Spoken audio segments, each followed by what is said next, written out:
percaya Tuhan Kau hadir di tempat ini. Terima kasih Tuhan. Terima kasih. Kami ada sebagaimana kami ada Tuhan. Itu semua karena kasih dan penyertaan Tuhan yang luar biasa dalam kehidupan kami. Terima kasih Tuhan, kami mengucap syukur. Kami bangga punya Allah seperti Engkau Tuhan. Terima kasih Tuhan, kalau sebentar lagi Tuhan kami mau mendengarkan sebagian daripada firman-Mu Tuhan.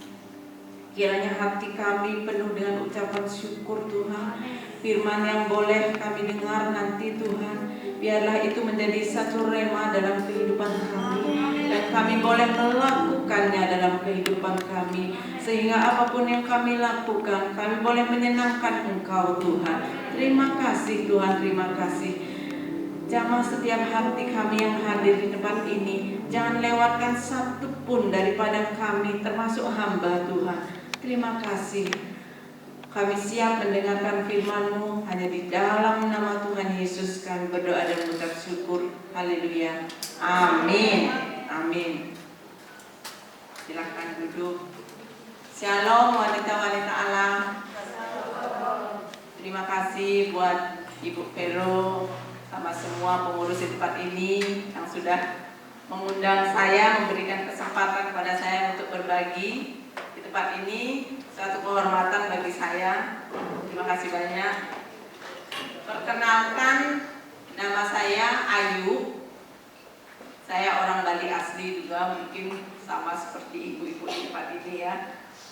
Jadi saya dari FCC, mungkin sebagian sudah kenal ya dengan saya.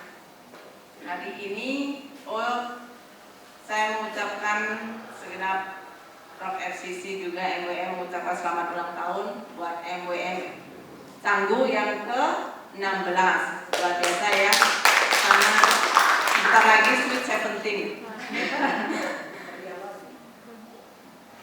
Oke, ya. Tema yang saya mau bagikan malam hari ini yaitu Glowing in Christ. Ya, hari-hari ini ya, setiap wanita itu senang dengan kata-kata glowing, benar nggak? Mesti beli skincare biar glowing, biar kelihatan cantik. Sedikit-sedikit glowing ya. Kalau yang aktif lihat medsos itu pasti TikTok, IG, ya omongannya itu cuma glowing, benar nggak ya ibu ya? Nah, jadi penampilan luar itu memang perlu kita lakukan buat kita itu menjaga untuk siapa? Untuk pasangan kita. Jangan sampai ya kita baru sudah menikah, punya anak, terus kita berpenampilan acak-acakan, dasteran, bau masakan gitu ya. Jadi usahakan kita selalu tampil di depan suami itu dan anak-anak tampil rapi, bersih. Nggak harus mahal wanita-wanita Allah, tapi kita bisa kelihatan bersih. Jadi harum gitu loh. Harum pun nggak harus pakai spray gitu ya. Kalau habis mandi pasti harum ya. Jadi diusahakan tetap menjaga penampilan kita di rumah buat pasangan kita. Tetapi ingat, penampilan luar itu memang penting. Cuma itu bukan segalanya bagi kita, benar? Ya, bukan segalanya. Yang lebih penting lagi apa? Penampilan dalam. Yaitu glowing di luar bagus, orang lihatnya cantik gitu kan, orang lihatnya menarik. Tapi kita perlu glowing di dalam Tuhan. Jadi bersinar di dalam Tuhan. Ya, saya bacakan satu kebenaran firman Tuhan itu Yesaya 60 ayat 1. Bangkitlah, menjadi teranglah, sebab terangmu datang dan kemuliaan Tuhan terbit atasmu. Bagaimana kita bisa bersinar di dalam Tuhan? Yang pertama, bangkit. Ya, 1 Korintus 15 ayat 3-4 saya bacakan. Sebab yang sangat penting telah kusampaikan kepadamu, yaitu apa yang telah kuterima sendiri, ialah bahwa Kristus telah mati karena dosa-dosa kita sesuai dengan kitab suci. 4. Bahwa ia telah dikuburkan dan bahwa ia telah dibangkitkan pada hari yang ketiga sesuai dengan kitab suci. Setiap kita pernah mengalami hal yang tidak enak dalam hidup. Kita adalah orang-orang berdosa yang Tuhan sudah panggil, yang Tuhan sudah tebus di kayu salib, dan hidup kita dimerdekakan ketika kita menerima Tuhan sebagai Tuhan dan Raja. Ingat ya, sebagai Tuhan dan Raja di dalam kehidupan kita. Jadi kita akan dimerdekakan. Tetapi banyak dari kita, karena suatu keadaan yang berat, kita tidak bisa bangkit. Kita tidak bisa bangkit dari keterpurukan. Kita tidak bisa bangkit dari masa lalu kita. Apalagi hampir 3 tahun ini kita mengalami pandemi ya. Banyak yang ekonominya turun. Akhirnya waktu kita ibadah online gitu kan sudah asik, ketika ibadah onsite banyak yang gak ibadah. Kenapa? Sudah asik, sudah tenggelam. Jadi males untuk bangkit lagi gitu loh. Kenapa? Ada yang bilang sama saya gini, waktu saya tanyakan, kamu kok gak ikut ibadah onsite katanya. Terus dia jawab, kan ibadah online juga gak dosa. Seperti itu kondisi sekarang. Padahal ketika kita bersama-sama kayak begini yang memuji dan menyembah Tuhan bersama-sama, kita mengalami hadirat Tuhan yang luar biasa. Benar? Penyembahan yang bersama-sama ini Tuhan itu berkenan, Tuhan itu memberkati. Terus bagaimana kita bisa bangkit dari segala keterpurukan kita? Untuk bisa bangkit, kita harus selesai dengan diri sendiri, menang atas masa lalu yang pahit. Ya, banyak di antara kita yang nggak bisa bangkit karena apa? Kita belum selesai dengan diri kita sendiri. Kadang-kadang kita selalu menyalahkan orang lain. Dia yang salah, dia yang begini, dia yang begitu.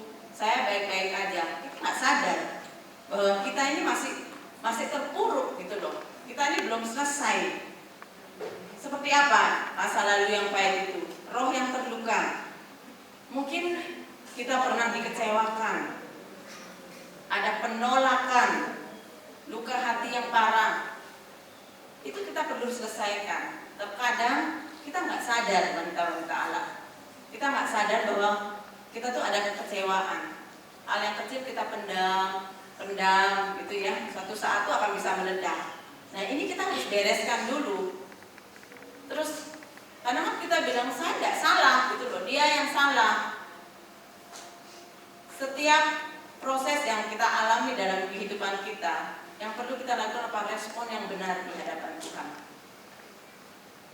Saya banyak konseling orang itu seperti itu. Saya sering ngomong gini, yang waras ngalah lah gitu loh. Jadi dia bilang kan suami saya yang salah, saya nggak salah. Kenapa saya harus minta maaf? Nggak ada salahnya itu loh. Minta maaf itu untuk supaya kita merasa lebih lega. Nggak ada salahnya. Terus berarti dia menang dong gitu loh. Ya enggak juga. Ketika kita melepaskan maaf, pengampunan, kekecewaan kita akan hilang dan kita akan merasakan damai sejahtera. Berarti kita menang gitu loh, bukan dia yang menang, ya. Terus apalagi mengeraskan hati, tidak mau mengampuni. Nah itu. Karena merasa apa? Merasa diri kita benar. Makanya kita tidak mau mengampuni. Padahal ya wanita-wanita Allah, ketika kita melepaskan pengampunan, itu yang menang itu kita. Kita sudah tidak terikat lagi dengan segala kekecewaan, dengan segala hal yang gak enak. Ketika kita melepaskan pengampunan, itu kita terlepas. Kita menjadi merdeka, gitu loh. Kita menjadi merdeka. Dan itu membuat kita untung sebenarnya. Padahal kelihatannya kan kita tidak salah. Kenapa kok kita mengampuni? Padahal itu adalah keuntungan. Jadi itu ya perspektif yang keliru tentang Tuhan. Ini juga perlu diselesaikan. Terkadang orang ikut Tuhan itu bilang kalau kita ikut Tuhan itu kita akan menjadi orang yang diberkati. Tapi kok pada kenyataannya saya mengalami proses. Nah itu. Jadi itu adalah perspektif yang keliru tentang Tuhan. Ingat bahwa kita mengikut Tuhan itu ada yang namanya sangkal diri, pikul salib. Ya, setiap proses yang terjadi dalam kehidupan kita, bukan Tuhan itu tidak mengasihi kita. Ingat wanita-wanita Allah, Tuhan itu begitu mengasihi kita. Justru proses yang terjadi dalam kehidupan kita, Tuhan itu tahu bahwa kita itu mampu gitu loh. Jadi ingat ya, kalau kita nggak punya uang bisa dicari, benar. Tapi kalau kita nggak punya Tuhan, kita sudah nggak punya pengharapan. Jadi selalu andalkan Tuhan dalam kehidupan kita. Apapun yang terjadi, bahwa Tuhan itu baik. Apapun proses yang kita alami, Tuhan yang akan memberikan kita kekuatan untuk kita boleh melewati. Saya sendiri tahun lalu ketika suami saya itu mengalami sakit, orang yang nggak pernah sakit, orang yang aktif luar biasa, nggak pernah masuk rumah sakit, tiba-tiba sakit apa? Cancer. Pertama shock ya, tapi saya nggak merenung. Puji nama Tuhan. Saya mengingat kembali bahwa saya tidak pernah menyalahkan Tuhan ketika suami saya kedapatan sakit. Itu pada saat dia mengambil bagian yang lebih banyak untuk gereja. Banyak alasan untuk saya menyalahkan Tuhan. Kenapa Tuhan? Suami saya tidak banyak kantor, tidak banyak ambil kerjaan. Padahal harusnya dia bisa kerja lebih banyak lagi untuk mendatangkan uang lebih banyak. Tapi enggak. Dia bilang saya mau bantu penatua. Ketika itu kok tiba-tiba sakit dan cancer. Saya bisa tanya Tuhan kenapa? Tapi itu enggak saya lakukan. Karena saya tahu ketika itu terjadi, saya langsung introspeksi diri sama suami, kita berdoa. Apa sih yang kita sudah lakukan yang tidak berkenan sehingga ini boleh Tuhan izinkan terjadi. Dan saya tidak mendapatkan hal yang mendukakan Tuhan. Langsung saya bilang berarti ini ujian. Tuhan itu mau melakukan sesuatu dalam kehidupan keluarga kami. Dan benar, saya cuma duduk, saya tanya suami saya, kamu kamu takut enggak? Saya tanya. Enggak, dia bilang, ayo jalan. Jadi saya lakukan pengobatan selama dari bulan Maret sampai terakhir Agustus. Itu selesai dan puji Tuhan kemarin juga cek semua, Januari bersih semua, puji Tuhan. Dan di situ saya melihat Tuhan itu campur tangan. Campur tangannya seperti ini. Ternyata ini proses yang dialami ini bukan buat suami saya aja, juga buat saya sebagai istri yang mendampingi itu gak mudah. Gak mudah wanita-wanita Allah mendampingi orang sakit cancer, kemo, itu gak mudah. Karena emosinya gak stabil. Marah apa itu saya benar-benar ketika itu terjadi saya cuma bilang sama Tuhan berikan saya kekuatan. Saya tahu suami saya tidak ingin marah sama saya, tapi karena dia kayak gimana ya, kayak kesakitan, kayak itu tuh jadi rasanya emosinya itu meledak gitu loh. Jadi saya memaklumi itu, dan saya juga sebagai manusia kadang nggak kuat. Saya nangis. Saya bilang sama suami saya, ketika kamu melihat saya menangis, kamu jangan salah tangkap bahwa saya itu kesal sama kamu, enggak. Saya cuma perlu waktu buat menangis gitu loh. Karena nggak mudah benar melihat dia tidur dengan lesu kayak orang sudah nggak ada harapan gitu. Nggak gampang bagi saya. Tapi saya harus kuat karena apa? Ada anak-anak saya. Anak-anak saya selalu, Papa bagaimana gitu loh. Di situ saya harus bilang, Papa nggak apa-apa, pengobatan ini Papa pasti sembuh. Bayangkan wanita Allah kalau saya nangis di depan anak-anak, pasti anak-anak itu akan berpikir, aduh, jangan Papa tidak bisa selamat, jangan Papa begini, jangan Papa. Itu berpengaruh. Saya percaya, ya, kita wanita-wanita Allah, kita ini kuat. Ketika kita berharap sama Tuhan, Tuhan memberikan kekuatan. Amin. Ya.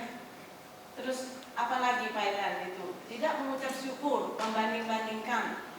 Ini juga yang wanita-wanita Allah, jangan pernah banding-bandingkan pasangan kita dengan pasangan orang lain. Jangan banding-bandingkan kehidupan kita dengan kehidupan orang lain. Karena rumput tetangga selalu lebih hijau, benar? Ya, rumput tetangga selalu kelihatan lebih hijau, padahal kita nggak tahu dalamnya itu seperti apa, gitu loh. Kelihatan hijau di luar, di dalamnya itu bagaimana kita nggak paham. Jangan pernah melihat dari luarnya atau media sosial, IG dan lain-lain, karena di situ banyak hal yang nggak benar. Kenapa saya bisa bilang begitu? Saya banyak konseling orang, bukan orang, jemaat saya gitu kan.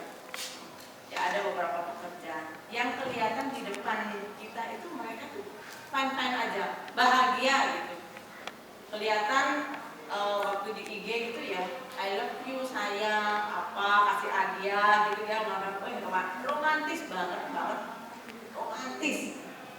Tapi begitu datang ke kita, saya sudah tidur bisa kamar C, saya sudah begini. Awalnya saya shock untuk satu pasang. Ketika datang lagi pasangan yang lain saya bilang medsos ini tidak bisa dipercaya. Ya, makanya jangan pernah banding-bandingkan kehidupan kita dengan orang lain. Jangan bandingkan kehidupan keluarga kita dengan orang lain. Jadi mari wanita-wanita Allah kita fokus untuk membenahi keluarga kita. Fokus membenahi diri kita dulu. Ya, kalau kita udah selesai dengan diri kita ini, tidak membanding-bandingkan, nanti kita bakal fokus dengan keluarga kita. Terus yang selanjutnya, keangkuhan, sombong, ini tidak kita sadari, benar? Ya, sebagai manusia banyak pasti yang kita lakukan yang kita tidak sadari. Salah satunya kesombongan ini. Terkadang kita merasa bahwa kita kesaksian itu cuma saya menyaksikan kebaikan Tuhan, padahal sedikit menyombongkan gitu loh. Menyombongkan Tuhan kasih berkat ini, berkat itu gitu loh. Tapi kita ngomong itu kan kesaksian karena Tuhan memberkati kebaikan Tuhan. Tapi seringkali itu cuma bungkus gitu loh. Mari cek hati kita. Kalau itu kita lakukan untuk supaya orang memuji kita, berarti itu kesombongan. Ya, hati-hati karena kita nggak menyadari. Biasanya yang tahu itu pasangan kita. Jadi ketika kita dapat masukan, mari cek hati kita. Apakah itu kita sombong atau enggak? Seringkali kalau suami saya gitu kan nggak berani, jemaat tuh kan nggak berani langsung kok gini nggak berani. Biasanya mereka tuh ke saya gitu, rasanya kok tuh begini. Jadi saya melihat jadi saya yang kasih tahu gitu loh. Jadi itu fungsinya istri ya. Terus hati-hati dengan pemberontakan, rasa bersalah dan mengasihani diri sendiri. Ini juga belum selesai dengan diri sendiri. Karena selalu masa kok saya begini ya, kayak mengasihani diri sendiri. Wanita-wanita Allah kepada ini saya kasih tahu ya bahwa kehidupan saya dulu tuh seperti itu.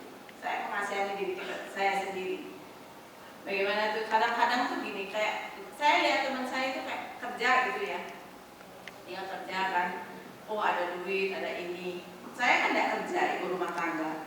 Jadi saya merasa kok saya tidak bisa melakukan apa-apa ya, gitu loh. Terus saya bilang sama suami saya, coba dulu saya tidak berhenti kerja. Mungkin karir saya sudah lebih bagus, mungkin saya bisa ini, bisa itu. Terus suami saya bilang, dulu kita sudah sepakat gitu loh. Dan kamu berhenti kerja ketika punya anak, dan saya mencukupkan. Saya itu bukan butuh wanita karir, tapi saya butuh istri yang selalu ada buat saya. Itu ya. Jadi wanita-wanita Allah itu yang tadi itu jangan membanding-bandingkan, itu juga termasuk di sini. Karena setiap pasangan kita, setiap suami, setiap itu tuh nggak harus sama gitu loh. Ada orang yang ingin istrinya bekerja. Saya dapat satu kok enak ya tapi suami saya ini loh mau saya bekerja, padahal bukan orang yang tidak punya uang loh. Sudah orang berkecukupan, bahkan lebih dari cukup, tapi dia ingin istrinya kerja. Kenapa? Dia lebih senang melihat istrinya jadi wanita karir gitu loh. Ada yang begitu. Banyak macam dari situ saya tahu. Jadi apa yang kita lakukan, yang penting kita sepakat dengan pasangan kita. Jadi jangan melihat tetangga, gitu ya. Nah itu.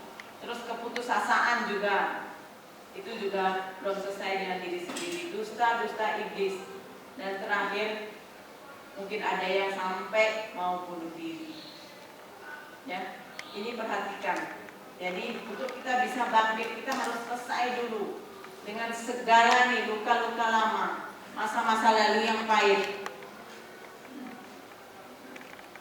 Wanita diciptakan dari tulang rusuk, yang artinya wanita itu kuat, apalagi bergantung kepada Kristus.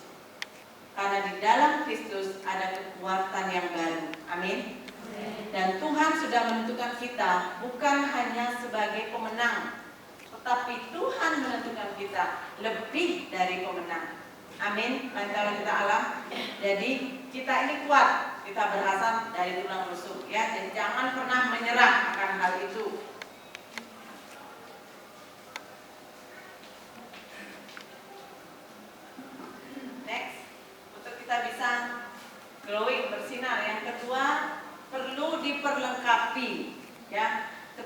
sudah selesai dengan diri kita sendiri, masa lalu yang pahit, kita bisa bangkit. Habis itu kita harus diperlengkapi. Amsal 31 ayat 26.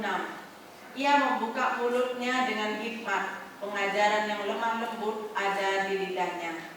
Jadi setiap kita gak perlu pendidikan yang tinggi, tetapi kita harus belajar.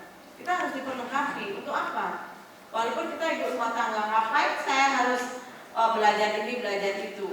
Ingat, yang punya anak-anak, siapa yang ngajarin mereka kalau kita nggak belajar? Jadi ada saya punya satu jemaat tuh begini, pekerja sebenarnya kan. Ketika kayak kita ngadain leaders untuk para wanita-wanita, jadi para wanita-wanita Allah, cuman khusus leadernya kayak istri GKM gitu ya, saya perlengkapi gitu. Terus salah satu istri GKM saya protes gitu, buat apa di gereja bisa mendoakan orang, buat apa kita bisa mengkonseling orang kalau di rumah kita nggak beres ya. Kalau anak-anak kita nggak kita rawat, nggak kita urus gitu loh, buat apa kita belajar? Buat apa belajar ini, belajar itu? Terus saya bilang, justru kamu harus belajar itu di gereja. Kamu diperlengkapi untuk apa? Untuk kamu bisa menjadi saksi, bisa mengajari anak-anak di rumah, menjadi terang di dalam rumah tangga. Benar nggak wanita-wanita Allah? Kalau kita nggak diperlengkapi, kita nggak bisa ngajari mereka.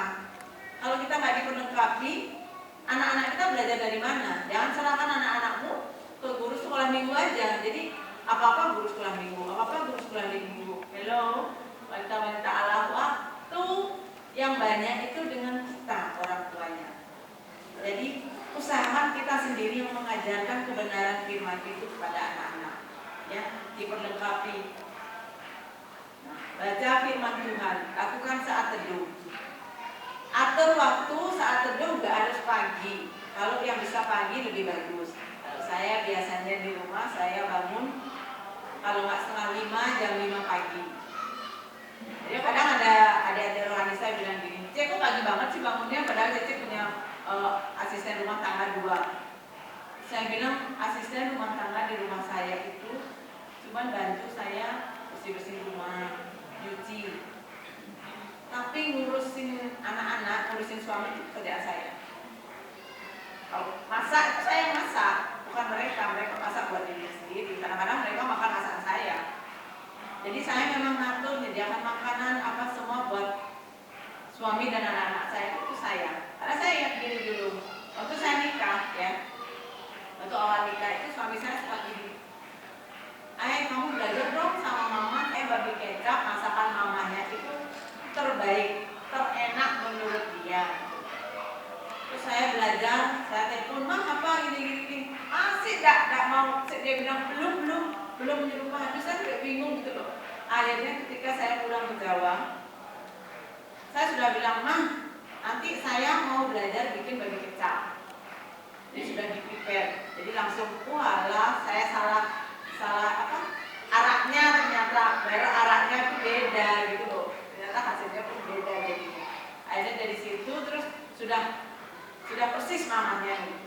Jadi dari situ saya belajar bahwa oh iya ya, saya harus masak sendiri buat anak-anak.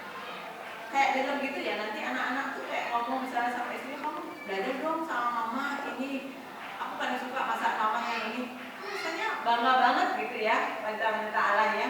Daripada kita dikit-dikit mbaknya nggak ada, anaknya nggak makan, anaknya terus gojek dan lain-lain. Anak saya sampai sekarang nggak mau catering loh di sekolah.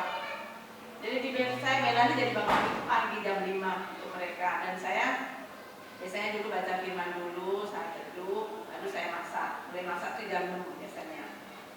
Terus belajar mengikuti pengajaran-pengajaran. Siapa yang di sini sudah ikut otherwise banyak ya. Wanita cakap berdampak BCB yang sudah ikut banyak ini harusnya ya. Terus seminar itu diikuti ya. Wanita-wanita Allah itu penting buat memperlengkapi kita. Otherwise ini bagus menurut saya ya. Otherwise 1 itu luar biasa. Bagus banget. Dan itu kalau bisa diterapkan, wah, keluarganya pasti menjadi keluarga yang harmonis dan utuh. Wanita cakap berdampak ini juga lebih simpel dari Mother West. Ya, oke. Nah, setelah kita diperlengkapi, baru kemudian kita bersinar.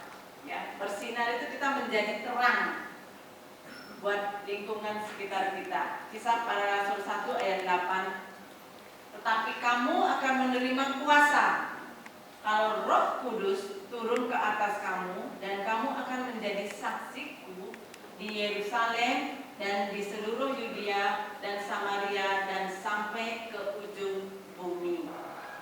Kenapa kita perlu belajar? Saya bilang tadi sama leader saya, istri leader saya, bukan untuk kamu jadi pekerja di gereja aja, bukan gitu loh. Jadi mereka pikir bahwa kita memperlengkapi diri untuk kita menjadi pekerja di gereja, untuk kita melayani di gereja. Bukan.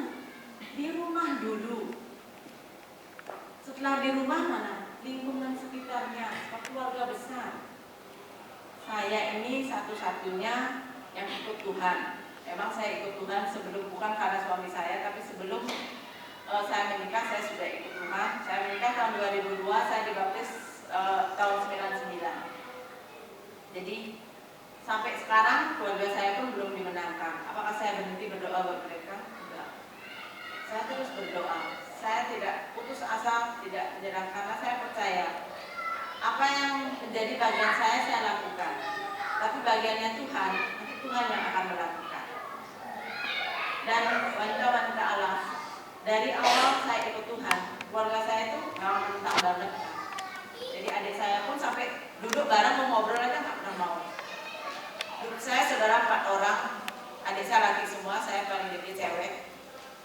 Dulu kami bareng pergi gitu, satu mobil pergi jalan makan. Ketika mereka tahu saya ikut Tuhan, adik saya yang nomor 2 terutama, begitu saya datang duduk dia udah pergi. Kami tidak makan lagi bersama, kami tidak jalan-jalan lagi bersama. Itu salib saya gitu. Itu salib saya gitu. Benar-benar saya mengalami yang ini ternyata ikut Tuhan seperti ini. Apakah saya menyerah dulu? Saya tidak menyerah, karena saya tahu kebenaran firman. Tuhan itu datang menyelamatkan saya. Dan tugas saya menyelamatkan keluarga saya.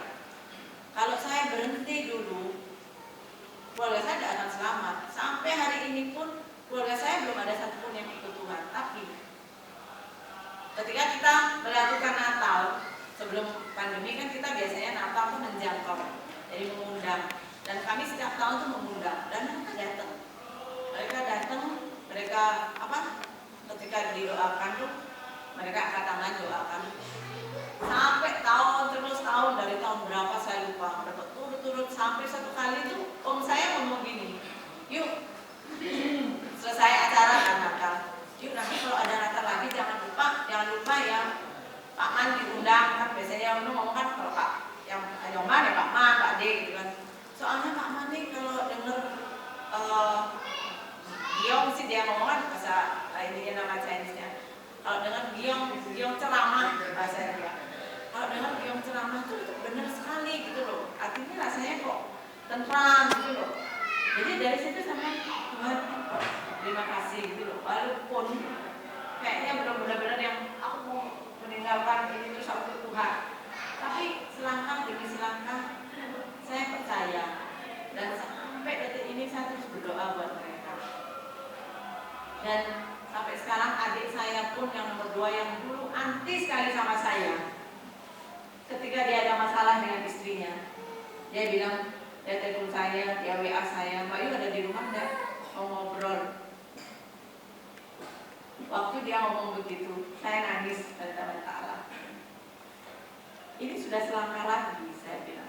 Jadi dia datang ke rumah, dia ngobrol sama saya, istri saya gini, dan saya kasih dia